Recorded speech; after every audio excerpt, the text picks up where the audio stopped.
Hello friends, welcome to नित्य exam pointer. नित्य exam pointer में स्वागत है आपका। आप सभी मित्रों का बहुत बहुत स्वागत है नित्य एग्जाम पॉइंटर के यूट्यूब चैनल में, अपने यूट्यूब चैनल में। तो आज आप सबको क्या पढ़ना है इसके बारे में कल हमने बताया भी था। जैसा कि कल आप सबने जो पढ़ा वो किसके बारे में था, एफ.वी. टेलर के महाद्वीपीय विस्थापन सिद्धांत। और आज जो आपको पढ़ना है वेगनर का महाद्वीपीय प्रवाह सिद्धांत। दोनों में थोड़ा सा अंतर है, दोनों का मिलता जुलता ही है, आप देखेंगे सिद्धांत। तो इन दोनों लोगों ने जो सिद्धांत दिया था एफ.वी. टेलर और वेगनर का, दोनों का। एफ.वी. टेलर का आप देख चुके हैं। आज आपको जो पढ़ना है वो वेगनर महोदय के बारे में पढ़ना है, जिसका सिद्धांत का, इनके सिद्धांत का जो नाम है वो महाद्वीपीय प्रवाह सिद्धांत। इसका सिद्धांत इन्होंने सर्वप्रथम 1912 ईस्वी में प्रतिपादित किया। किस ईस्वी में? 1912 में। 1912 में इसका प्रतिपादन किया था। लेकिन जैसे ये देखिए आप, इन्होंने अपना सिद्धांत 1912 ईस्वी में प्रतिपादित किया, लेकिन इनका जो प्रकाशन हुआ वो 1915 से 1920 के बीच में हुआ। प्रकाशन कोई कारण रहा होगा, प्रकाशन बाद में हुआ। अब आप देखिए, अब देखिए उसमें जो अल्फ्रेड क्या नाम है, सॉरी, इन किसका सिद्धांत, एफ.वी. टेलर 1908 में प्रतिपादित किया था, प्रकाशन 10 में हुआ था। ऐसे इनका भी देख लीजिए, 1912 ईस्वी में और 1915 से 20 के बीच में इनका प्रकाशन हुआ। ये कहाँ के थे? ये एक जर्मन मौसमविद, जिसे जलवायुवेत्ता कहा जाता है, जलवायुवेत्ता, क्योंकि जलवायु के बारे में ही अध्ययन करना चाह रहे थे, समूचे पृथ्वी की जलवायु के बारे में ही अध्ययन करना चाह रहे थे। तो इन्होंने जो अपना सिद्धांत प्रतिपादित किया, महाद्वीपीय प्रवाह सिद्धांत कहा जाता है इनका, उसी से संबंधित था कि महाद्वीपों पर विभिन्न जो महाद्वीप हैं, कौन सी जलवायु है, इसकी उत्पत्ति सर्वप्रथम कैसे और कब हुई थी, किस काल में हुई थी, ये सब इन्होंने, इनका मुख्य उद्देश्य ही था। इनके अनुसार कार्बोनीफेरस, इनके अनुसार कार्बोनीफेरस काल में सभी स्थलखंड एक थे। ये देखिए आप, ये जो बता रहे हैं ये वेगनर महोदय, इनका ये मानना था कि ये जो पूरा स्थलखंड है, आप जो देख रहे हैं ये पूरा स्थलखंड, तो इसे समूचे पृथ्वी पर एक ही स्थलखंड था। आप तो देख रहे हैं महाद्वीप, महासागर, अनेक द्वीपीय, मतलब 7 महाद्वीप हैं, आप जानते भी होंगे। छोटे बड़े बड़े स्थलखंडों में, छोटे स्थलखंडों में विभाजित हैं।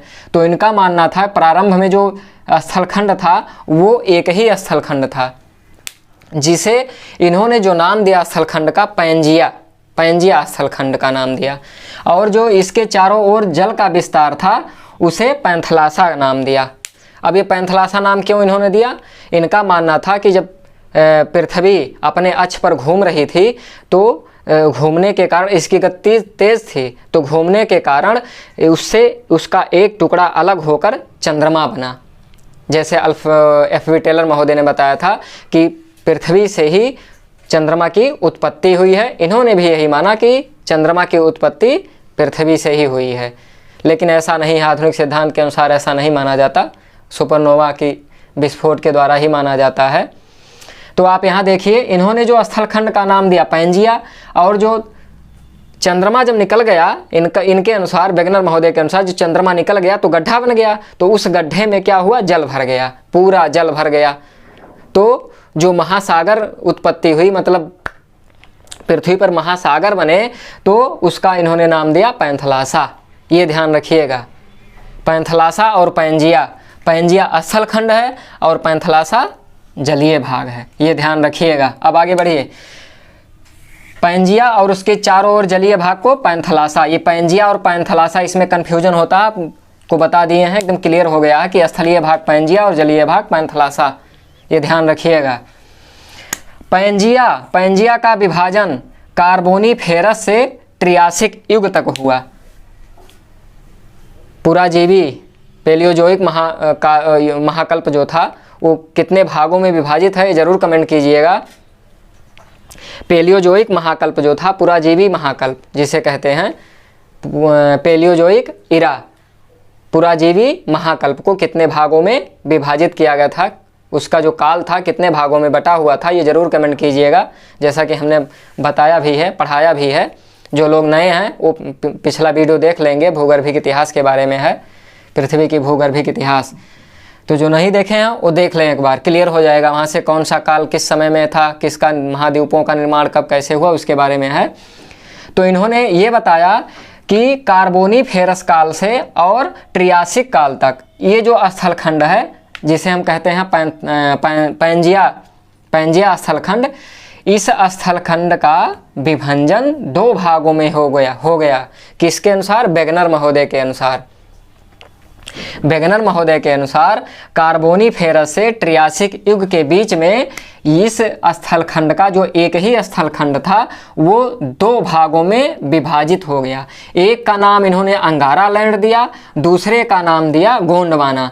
इसमें भी कन्फ्यूजन होता है कि जो 2 भागों में विभाजित हुआ ये उत्तरी भाग हो गया, ये उत्तरी भाग हो गया, मतलब ये अंगारा लैंड हो गया, और जो ये गोंडवाना था ये दक्षिणी भाग था। ये ध्यान रखिएगा, इसमें भी कन्फ्यूजन होता है। तो ये क्लियर हो गया। ये जो उत्तरी भाग अंगारा लैंड, दक्षिणी भाग गोंडवाना, और बीच में कौन सा नया सागर खुला, इन्होंने जो नया नाम दिया वो क्या दिया? तेथिस सागर। ये जो बीच में आप देख रहे हैं सागर, ये इन्होंने नाम दिया तेथिस सागर। ये ध्यान रखिएगा। ठीक, इतनी बात समझ में आई। अब आगे देखिए, ये कार्बोनीफेरस और ये जुरेसिक काल, ये जो आप देख रहे हैं ये कार्बोनीफेरस से ट्रियासिक, और इसका जो विभंजन हुआ वो जुरेसिक काल में हुआ। ये ध्यान रखिएगा। 2 भागों में विभाजित हो गया, अंगारा लैंड और गोंडवाना, इनके बीच में तेथिस सागर, जैसा कि आपको हमने बताया। जुरेसिक काल में गोंडवाना का विभंजन हो गया, मतलब 2 भागों में ये जो पैंजिया था, एक ही स्थलखंड था, वो जुरेसिक काल में विभाजित हो गया। आपको हमने अभी बताया है जो पुराजीवी महाकल्प था वो कितने भागों में विभाजित था, ये जरूर कमेंट कीजिएगा। जुरैसिक काल है, जुरैसिक काल वो कितने भागों में, मतलब जुरैसिक काल किस महाकल्प का काल था, ये जरूर कमेंट कीजिएगा। जुरैसिक काल किस महाकल्प का काल था, ये जरूर कमेंट कीजिएगा। जिस काल में वेगनर महोदय ने बताया कि ये एक ही स्थलखंड 2 भागों में विभाजित हो गए थे। जुरैसिक काल में गोंडवाना का विभंजन हुआ। गोंडवाना काल में गोंडवाना का विभाजन किस काल में? जुरैसिक काल में। जुरैसिक काल में इसका विभाजन हो गया। किसका? समझ रहे हैं आप? ये जो कार्बोनीफेरस काल है, कार्बोनी से ट्रियासिक काल तक ये जो स्थलखंड है इसका विभाजन हुआ। विभाजन होने के बाद जुरैसिक काल में, जैसा कि हमने बताया, उसको ध्यान दीजिए, जुरैसिक काल में ये जो गोंडवाना भाग था इसका विभाजन हुआ था। जो हमने बताया शायद गलत बता दिया, उसके लिए क्षमा चाहते हैं। ये जो जुरैसिक काल है, जुरैसिक काल में गोंडवाना के विभाजन हुआ। ये जो भूगर्भिक इतिहास हम पढ़ा रहे थे उसके बारे में आपको हमने बताया था। जो नए हैं नहीं देखे हैं वो देख लें एक बार वीडियो, आपके समझ में तुरंत आ जाएगा। जुरैसिक काल में गोंडवाना का, ये गोंडवाना का विभाजन हुआ। अब इसके विभाजन से कौन से स्थलखंड बने, कौन से सागर बने, ये आपको ध्यान रखना। जैसा कि एफ बी टेलर महोदय ने बताया था वही सेम कंडीशन है। किसका किसका? ये जब इसका विभाजन हुआ तो दक्षिणी अमेरिका बना, अफ्रीका महाद्वीप ये स्थलखंड हो गए, ऑस्ट्रेलिया, मेडागास्कर, ये सभी। ये ध्यान रखिएगा। भारतीय प्रायद्वीप जो है, भारत भी है उसी में सम्मिलित। जब ये गोंडवाना का जब विभाजन हुआ तो गोंडवाना का विभाजन होने के बाद ये स्थलखंड कई स्थलखंडों में विभाजित हुआ। ये इधर इसके पश्चिम भाग में कौन सा? दक्षिण अमेरिका, अफ्रीका, मेडागास्कर, भारतीय प्रायद्वीप और ऑस्ट्रेलिया, न्यूजीलैंड, इन सभी स्थलखंडों में विभाजित हो गया। ये ध्यान रखिएगा। इसके बाद जो प्रायद्वीप, हमारा प्रायद्वीप जो भारत था, जब भारतीय प्रायद्वीप ये सब अलग हो गए, भारतीय प्रायद्वीप भी क्या हुआ? अफ्रीका से जब अलग हुआ, अफ्रीका से जब अलग हो गया तो किसका निर्माण हुआ? हिंद महासागर का। उसका नाम दिया गया हिंद महासागर। इन्होंने बताया जब अलग हुआ तो उसका, जिससे अलग होने से हिंद महासागर। अंगारा लैंड टूटकर, अब देखिए जो एफ बी टेलर महोदय ने बताया था, जब ये उत्तरी भाग लारेशिया नाम दिया था, इन्होंने अंगारा लैंड नाम दिया। इसका जब विभाजन हो गया तो इसके विभाजन से उत्तरी अमेरिका, यूरोप और एशिया, इन सब का स्थलखंड का निर्माण हुआ। ये ध्यान रखिएगा। ग्रीनलैंड जो छोटे छोटे द्वीप हैं जापान जैसे, इन सभी का निर्माण हुआ। विभंजन, अब देखिए दोनों अमेरिका महाद्वीप पश्चिम की ओर प्रवाहित होने लगे। आप ये ध्यान रखिएगा विभंजन कैसे हुआ था, विभंजन और प्रवाह कैसे हुआ था। इन्होंने दो बलों को मुख्य माना था, जैसे उन्होंने दो मुख्य बलों को माना था और इन्होंने एफ.बी. टेलर ने और वेगनर महोदय ने भी दो बलों को मुख्य माना। जब चंद्रमा पृथ्वी से अलग हो गया तो उसका उसकी आकर्षण शक्ति, जिसे ज्वारीय बल कहा जाता है, उसकी आकर्षण शक्ति पृथ्वी पर पड़ रही थी। तो पृथ्वी पर पड़ने के कारण ये जो दोनों स्थलखंड थे, ये किस दिशा में प्रवाहित होने लगे, किस दिशा में, पश्चिम दिशा की ओर। और जो पृथ्वी का गुरुत्वीय बल था, जिसे उत्प्लावक बल इन्होंने नाम दिया, उस बल के कारण ये विषुवत रेखा की ओर प्रवाहित होने लगे। ये ध्यान रखिएगा, दोनों स्थलखंड विषुवत रेखा की ओर प्रवाहित होने लगे, जिससे विभिन्न स्थलखंडों का निर्माण हुआ। ये जब इधर ये विभाजित हुआ तब किसका निर्माण हुआ, ये विभाजित हुआ तब किसका निर्माण हुआ, ये आपको हमने बता दिया, वो भी क्लियर हो गया।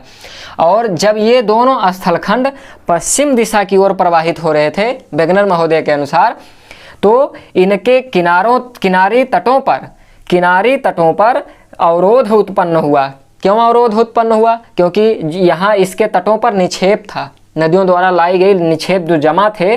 तो जब प्रवाह हुआ पश्चिम दिशा की ओर, तो प्रवाह होने के कारण मतलब अवरोध उत्पन्न हुआ। अवरोध जो वही निक्षेप था, तो दोनों में टक्कर हुआ। टक्कर होने के कारण उनमें बलन आ गया, मोड़ जिसे कहते हैं, मोड़ पड़ गया, क्योंकि यहाँ निक्षेप जमा था इसके तटीय भागों पर, पश्चिम दिशा की ओर प्रवाहित नहीं हो पाया, जिससे किसका निर्माण हुआ, बलित पर्वतों का ये निर्माण हुआ, राकी और एंडीज जैसे पर्वतों का। अब जब ये भाग इधर की ओर, तो यहाँ एटलस का निर्माण हुआ। ये जब इधर का निर्माण, आल्पस और ये क्या नाम है, हिमालय पर्वत, इन सभी की उत्पत्ति हुई, जैसा कि एफ.बी. टेलर महोदय ने भी बताया था, हमने आपको वो भी बता दिया था, उनका सिद्धांत भी। तो ये ध्यान रखिएगा, दो बलों को, उत्प्लावक बल जो है इनका, प्लवनशीलता बल जिसे कहते हैं, प्लवनशीलता बल या गुरुत्वीय बल जो था, तो ये दोनों विषुवत रेखा की ओर प्रवाहित होने लगे और ये दोनों के पश्चिम दिशा की ओर प्रवाहित हुए। तो जब ये दोनों इधर प्रवाहित होने लगे, तो हिमालय पर्वत, आल्पस, ये सभी हिंदुकुश और एल्बुर्ज, ये सभी पर्वतों का निर्माण हुआ। और जब ये पश्चिम दिशा की ओर प्रवाहित हुए, तो अवरोध के कारण क्या हुआ, इन दोनों भागों में किसकी उत्पत्ति हुई, राकीज और एंडीज पर्वत की उत्पत्ति हुई। राकी उत्तरी अमेरिका और एंडीज दक्षिण अमेरिका में।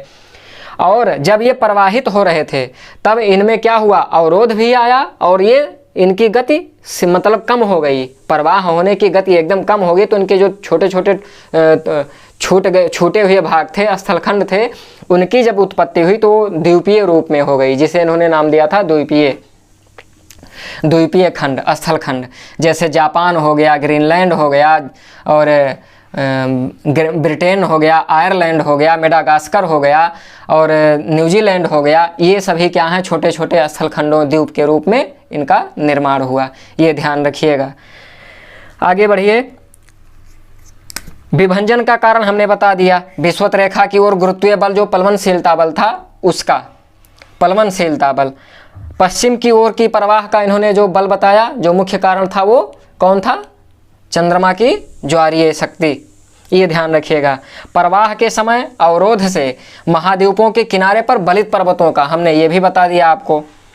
महाद्वीपों की गति में जब शिथिलता, मतलब थोड़ी सी उसकी गति कम हुई, गति जब कम हो गई, तो क्या इन्होंने बताया कि जो द्वीपीय चापाकार, मतलब चापाकार द्वीपीय स्थलखंडों का निर्माण हुआ, जो न्यूजीलैंड आप देख रहे हैं और ब्रिटेन देख रहे हैं, जापान देख रहे हैं, ग्रीनलैंड देख रहे हैं, ये सभी जो द्वीपीय हैं, और इंडोनेशिया देख रहे हैं, ये सभी द्वीपों का निर्माण हुआ। इनका ये मानना था।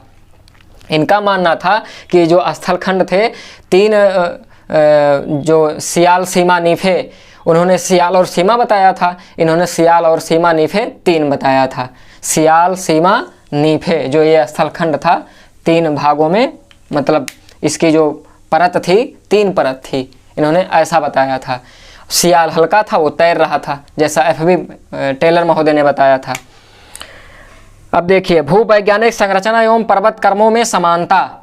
अब आप देखिए यहाँ थोड़ा सा ध्यान दीजिए कि जब ये दोनों महाद्वीप जब पश्चिम दिशा की ओर खिसके तो इसके बीच में यस अक्षर आकार का अंध महासागर खुल गया, या अंध महासागर का निर्माण हुआ। ये आप देख रहे हैं जो ये अंध महासागर का निर्माण हुआ। किसके कारण? जब ये दोनों स्थलखंड पश्चिम दिशा की ओर प्रवाहित हुए, क्योंकि ये दोनों स्थलखंड दोनों स्थलखंड आपस में जुड़े हुए थे। इसीलिए वेगनर महोदय ने जिग्सा फिट नाम दिया, क्योंकि आप कोई भी वस्तु ले लीजिए, ऐसे एक वस्तु है तो उसको अलग कीजिए, अलग हो जाए, है ना। जैसे कोई वस्तु हो, ऐसे एक वस्तु हो, उसको आप अलग कर दीजिए ऐसे, फिर उसी में फिट कर दीजिए। आप समझ रहे हैं बात ना। ठीक ऐसे अफ्रीका से दक्षिण अमेरिका और यूरेशिया से उत्तरी अमेरिका, ये ऐसे अफ्रीका से दक्षिण अमेरिका, उसको ऐसे फिर फिट कर दीजिए। ऐसा आप मतलब सोच सकते हैं कि अफ्रीका से दक्षिणी अमेरिका, अफ्रीका से दक्षिण अमेरिका ऐसे फिट कर दीजिए, ऐसे अलग हो गए, ऐसे फिट कर दीजिए, ऐसे अलग कर दीजिए। तो इसको क्या नाम दिया इन्होंने? Jigsaw fit. ऐसे ठीक यूरेशिया से उत्तरी अमेरिका का आप देख ही सकते हैं, जो इसकी आकृति है, अगर इसको फिट कर दीजिए, दोनों को, इन दोनों को फिट कर दीजिए, दोनों एक दूसरे से समान रूप से मिल जाएं। जब दोनों समान रूप से मिले हुए थे, दोनों भाग अलग हुए, ये दोनों भाग, तो वहाँ अंध महासागर का निर्माण हुआ। ये ध्यान रखिएगा इन्होंने, अंध महासागर। और जब अफ्रीका से भारतीय प्रायद्वीप अलग हो गया तो हिंद महासागर का निर्माण हुआ। ये ध्यान रखिएगा।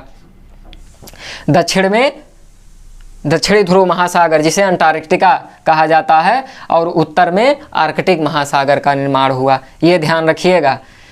और ये जो इसके चारों ओर आप देख रहे हैं, पश्चिमी और पूर्वी भागों में प्रशांत महासागर का निर्माण हुआ। इन्होंने शुरू में बताया था कि जो ट्रियासिक और कार्बोनिफेरस में एक ही स्थलखंड था और एक ही महासागर था, पैंथलासा और पैंजिया स्थलखंड, पैंजिया और पैंथलासा महासागर जलीय भाग जो था।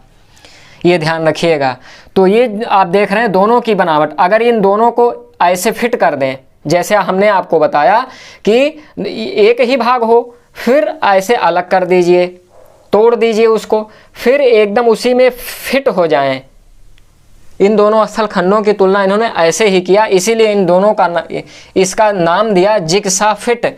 मतलब ये दोनों भाग एक ही हैं, ये दोनों भाग एक ही हैं। अगर इनको फिट कर दिया जाए, अलग कर दिया जाए, सेम बनावट भी देख सकते हैं आप, इसको फिट भी कर सकते हैं, अलग भी। तो इसी प्रक्रिया को ये जो यहाँ जो आप देख रहे हैं, इन्होंने इसका नाम दिया था जिग्सा फिट। इसका नाम दिया था जिग्सा फिट। अब आगे देखिए, आंध्र महासागरों के दोनों तटों के कैलिडोनियन एवं हर्सिनियन हलचल पर्वत कर्मों में समानता पाई जाती है। दोनों तटों पर किसके?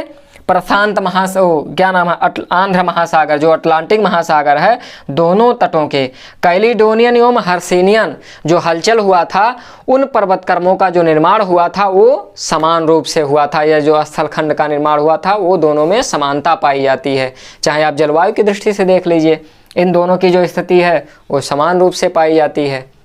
तो इन्होंने यही समान क्रम माना था।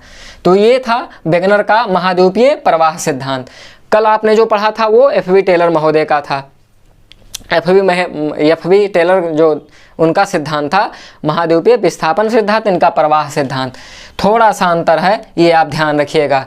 जो नए हैं वो पिछला वीडियो जरूर देख लेंगे, और ये वेगनर और वो अल्फ्रेड वेगनर और एफबी टेलर दोनों का आप देख लेंगे। थोड़ा सा अंतर है, ये ध्यान रखिएगा। आगे आपको जो पढ़ना है, किसके बारे में पढ़ना है? चतुष्फलक सिद्धांत जो है लोवियत ग्रीन का है ना।